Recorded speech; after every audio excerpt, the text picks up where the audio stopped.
Hello बच्चों, आज की इस वीडियो में हम करेंगे क्लास 8 मैथ और इसमें एक्सरसाइज रहेगी 3.3 और अध्याय का नाम है इसमें चतुर्भुजों को समझना।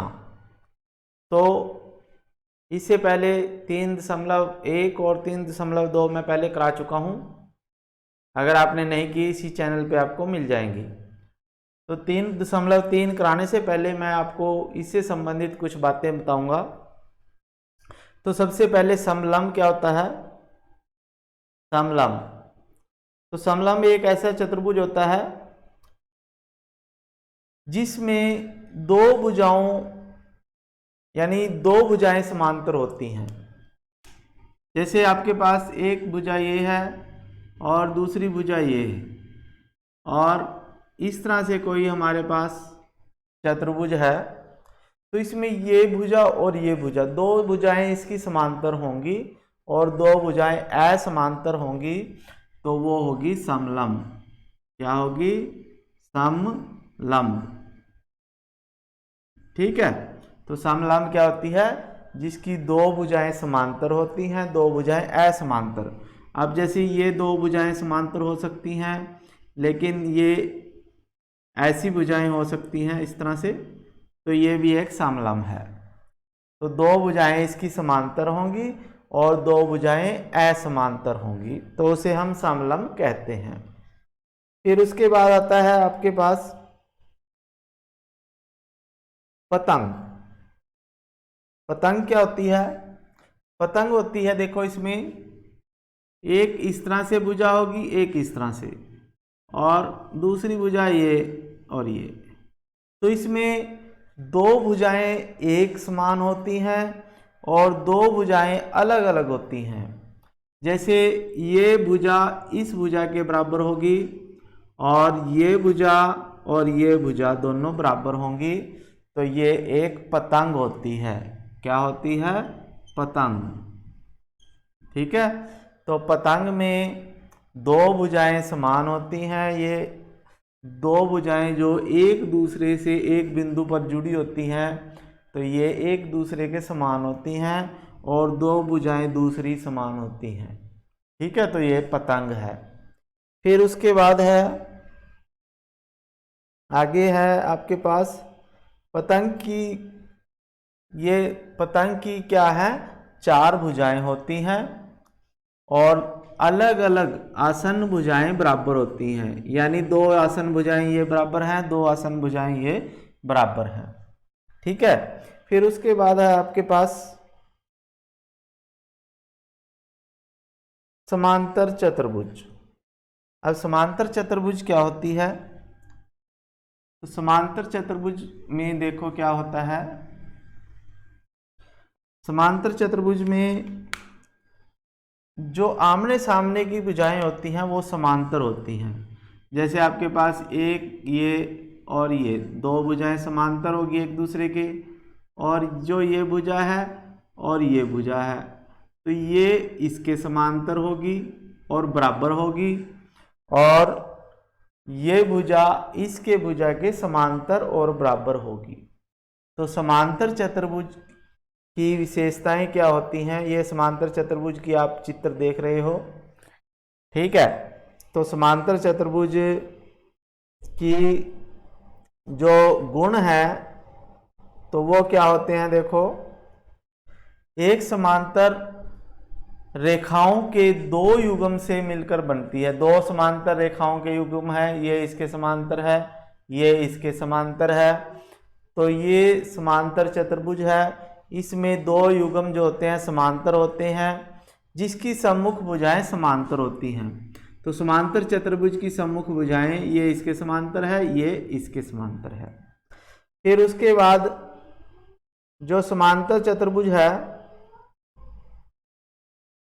उसकी सम्मुख भुजाएं बराबर होती हैं और सम्मुख कोण भी बराबर होते हैं। तो सम्मुख कोण कौन से होंगे इसमें? जैसे ये कोण जो है इस कोण के बराबर होगा और ये कोण जो है इस कोण के बराबर होगा। ठीक है।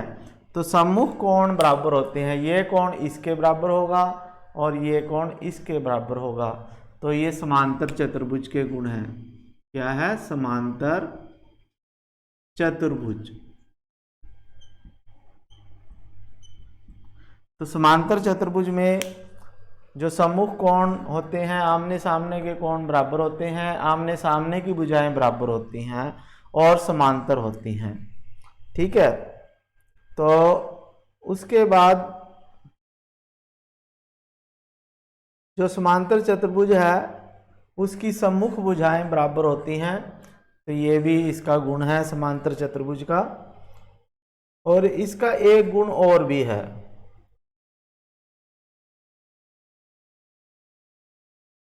तो इसमें समांतर चतुर्भुज में आगे है, जैसे एक्सरसाइज आ जाएगी अब, समांतर चतुर्भुज के विकर्ण। अब समांतर चतुर्भुज के विकर्ण क्या होते हैं? जैसे आपके पास ये समांतर चतुर्भुज है तो इसके दो विकर्ण होंगे, एक विकर्ण इसका ये है और दूसरा विकर्ण ये है। तो जब दोनों विकर्ण जो होते हैं समांतर चतुर्भुज के, दोनों विकर्ण की लंबाई अलग अलग होती है, लेकिन ये जहाँ भी मिलते हैं, जिस बिंदु पर मिलते हैं, ये एक दूसरे को समद्विभाजित करते हैं। यानी इस बिंदु से ये इसके बराबर होगा और ये इसके बराबर होगा। तो जो समांतर चतुर्भुज है उसके विकर्ण एक दूसरे को बराबर माप में काटते हैं, विभाजित करते हैं। तो इसमें ये गुण है, आप ये देख लीजिए, समांतर चतुर्भुज के विकर्ण एक दूसरे को समद्विभाजित करते हैं। ठीक है, तो अब एक्सरसाइज आ चुकी है 3.3। तो इसमें प्रश्न है, पहला क्वेश्चन, तो समांतर चतुर्भुज के ऊपर ये है ये, तो समांतर चतुर्भुज एक बना लेते हैं हम, जैसे आपके पास चित्र में दी हुई है। तो ये समांतर चतुर्भुज बन गई है। तो इसमें है ए और यहाँ बी, ये सी और डी। ठीक है, तो ये समांतर चतुर्भुज है और इसके ये विकर्ण है यहाँ पे और ये दूसरा विकर्ण है। तो ये बिंदु O पे मिल रहे हैं। ठीक है, तो अब ए बी सी डी एक समांतर चतुर्भुज है। तो प्रत्येक कथन को परिभाषित करना है और ये खाली स्थान भरने हैं। इसमें बोला इसने AD बराबर किसके है? तो फर्स्ट क्वेश्चन का फर्स्ट पार्ट है, तो AD किसके बराबर होगी? अब समांतर चतुर्भुज की जो सम्मुख भुजाएं होती हैं वो बराबर होती हैं। तो जो AD है ये, इसके सम्मुख भुजा BC है। AD के सम्मुख कौन सी भुजा है? BC। ठीक है, तो आप ऊपर चित्र में भी देख रहे होंगे, AD के किसके सम्मुख किसके कौन सी भुजा है? BC। तो AD बराबर BC होगी। फिर दूसरा आएगा इसमें कोण DCB। कोण DCB किसके बराबर होगा? तो कोण DCB का क्या मतलब है? कोण DCB यानी ये वाला कोण जो है इस कोण के बराबर होगा DAB के। तो DAB के बराबर होगा। फिर तीसरा पॉइंट आ जाएगा आपके पास, OC किसके बराबर होगा? OC। तो OC यानी ये आधा विकर्ण है, तो OA के बराबर ये विकर्ण होगा, OA के बराबर। फिर उसके बाद चौथा पॉइंट है जो M कोण DAB प्लस M कोण CDA। अब इन दोनों कोणों का योग किसके बराबर होगा? तो अब एक पॉइंट और आपको बताता हूं, जैसे DAB कोण है, DAB ये कोण है, और CDA ये कोण। तो ये दोनों कोण जो हैं आसन्न कोण हैं और समांतर चतुर्भुज में जो आसन्न कोण होते हैं, यानी जो एक दूसरे के पास होते हैं, दो कोण, जैसे ए और बी दोनों पास हैं, या ए और डी पास हैं, या ये दो हैं आसन्न कोण, या ये दोनों, तो दो आसन्न कोणों का योग जो होता है 180 डिग्री होता है। तो 180 डिग्री इसका आंसर आ जाएगा।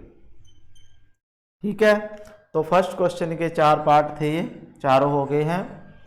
फिर उसके बाद सेकंड क्वेश्चन आता है, तो इसमें एक्स वाई जेड के मानों का मान ज्ञात करने हैं हमने।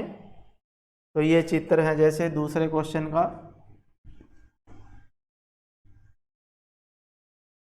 तो दूसरे क्वेश्चन में हम एक ये चित्र बना देते हैं। तो एक समांतर चतुर्भुज बनेगी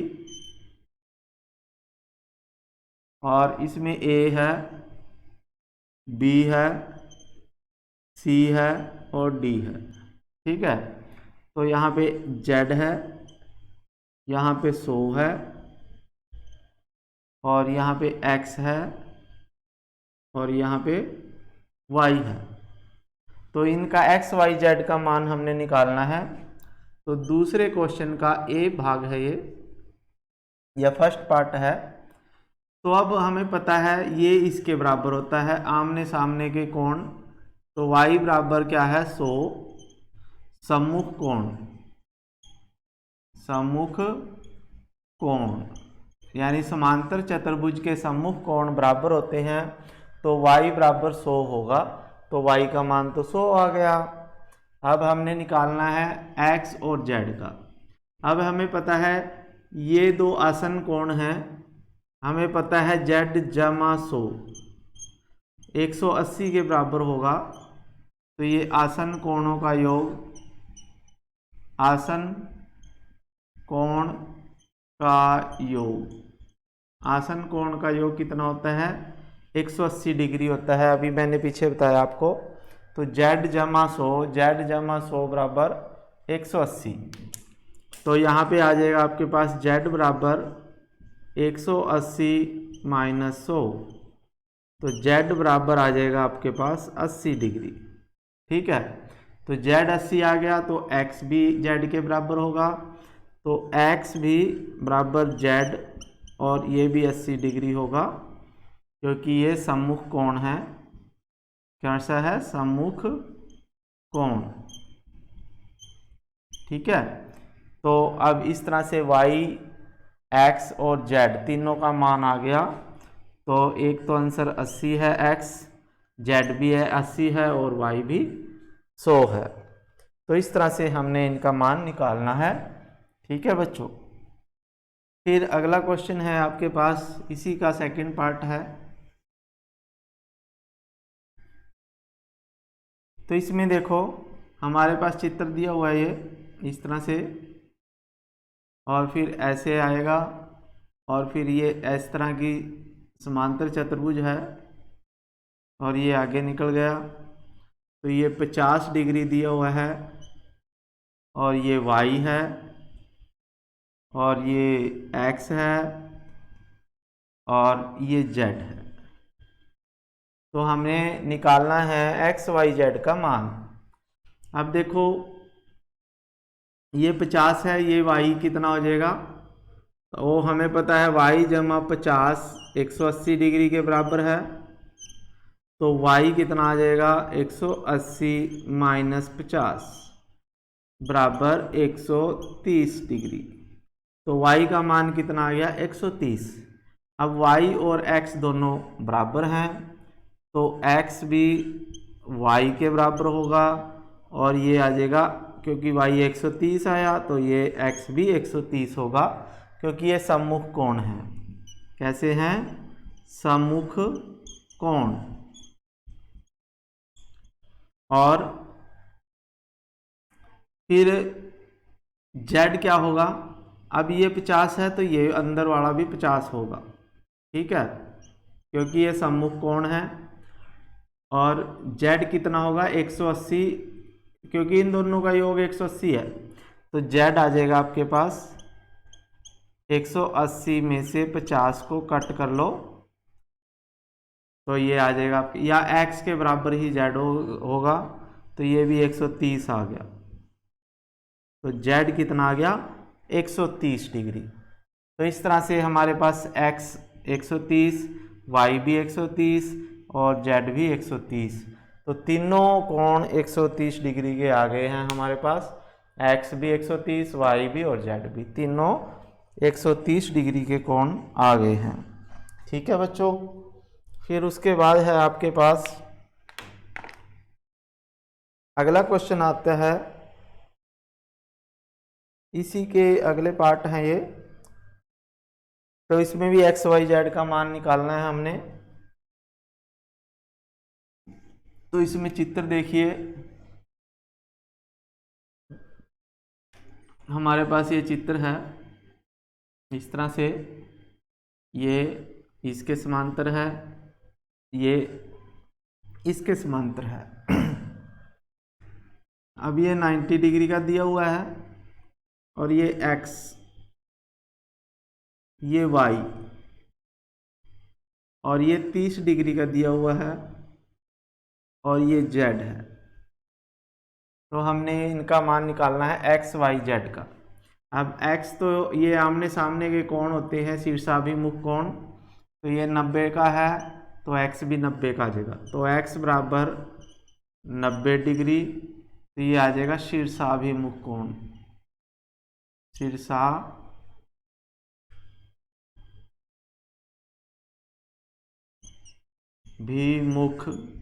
कोण।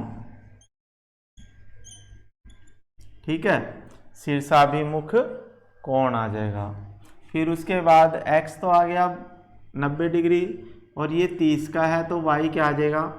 तो अब ये त्रिभुज है, त्रिभुज के तीनों कोणों का योग 180 होता है। तो ये आ जाएगा आपके पास x जमा y जमा 30 बराबर 180 डिग्री। अब x कितना है? 90 डिग्री, तो ये आ जाएगा 90 जमा y जमा 30 बराबर 180 डिग्री। तो y बराबर आ जाएगा 180 में से 90 जमा 30, 120 होते हैं, 120 घटा देंगे तो y बराबर आ जाएगा आपके पास 60 डिग्री। तो y का मान 60 डिग्री आ गया, x का मान 90 आ गया था, y 60 आ गया। और z कितना होगा? तो z भी y के बराबर होगा। ये एकांतर कोण होते हैं, तो y जो y बराबर होगा,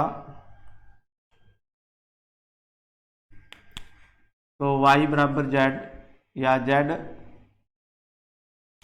सही खत्म हो गई है, तो z बराबर y और बराबर 60 डिग्री, तो z भी 60 डिग्री आएगा। ये एकांतर कोण होते हैं। कैसे कोण होते हैं? एकांतर कोण। ठीक है बच्चों। तो इसी तरह से आपने बाकी 4th और 5th कर लेना है, ये आपके लिए छोड़ता हूँ। और बाकी क्वेश्चन हम नेक्स्ट वीडियो में करेंगे। ठीक है बच्चों, ओके, थैंक यू, जय हिंद।